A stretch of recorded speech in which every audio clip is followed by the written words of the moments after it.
The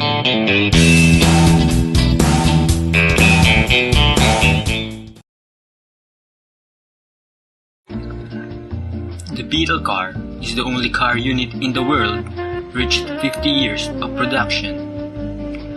The Volkswagen of Germany started its production of Beetle cars way back in 1938. The production started before the World War I during the time of Hitler. This car was also known as Volkswagen Type 1 and was primarily made to serve as people's car for the German nation. Volkswagen stopped its production of Beetle cars during the year 2003, making it the longest running and most manufactured automobile of a single design platform anywhere in the world. Nowadays, we can barely see a running Beetle car on the road.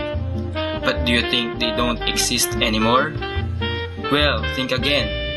Because here, at Abala Motorworks, the shop specializes Volkswagen cars owned by Mr. Rene Abala. They don't just fix a Volkswagen, but they also do a full restoration of Beetle cars. So, how do restoration starts?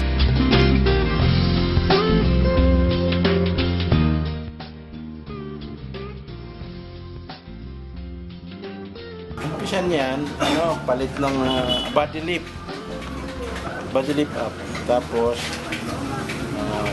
change ng flooring, side member, chassis weather strip. Yun ang unang gagawin dyan. Ang ibig sabihin yan, yung floor pan yung nakakapit sa chassis. Yun ang unahin. Tapos na yun, yung body naman. Tapos ng body, pipix na yun, from body to chassis, para mapit na yung paligid ng mga bodyboard. Tapos, strip to metal body for painting na. Once the body painting is done, it's now time to rub the 3-layered paint on the body to make it shiny. They even mix it with water to remove the itches from the painting process. And they do it to make it even more shinier.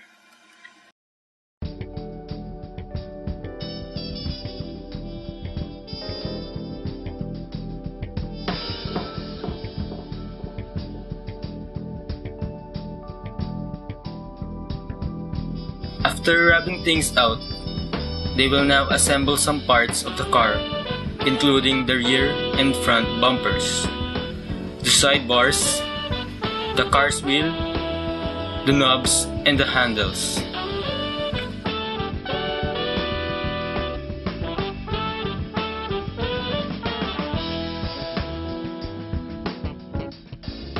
Today, the government of the Philippines is trying to dump all the old cars, including these Volkswagens. So, how do a Beetle owner feels about this? Ang piece out ng lumang kotse, pwede yan sa mga ibang kotse, pero sa Volkswagen hindi po pwede. Kasi di more na luma, di more na gumaganda ang Volkswagen. Kasabihin nga yan, Volkswagen never die, just like master. Kaya hindi pwede piece out. Dito makikita mo naman yung mga unit, paano i-piece out yan, ang gaganda. Pwede piece out, exempted, hindi yung Volkswagen, hindi kasama.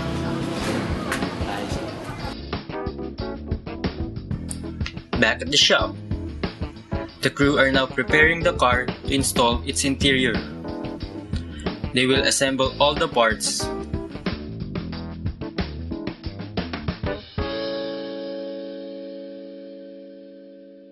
First thing to put in is the car seat, the back seat, followed by the 2 front seats, and they will attach its wheels. And let's not forget about its engine. The engine is placed at the back of the car.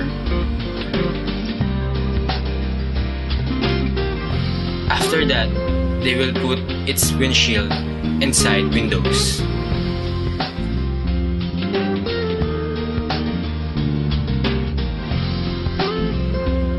this baby is ready to go.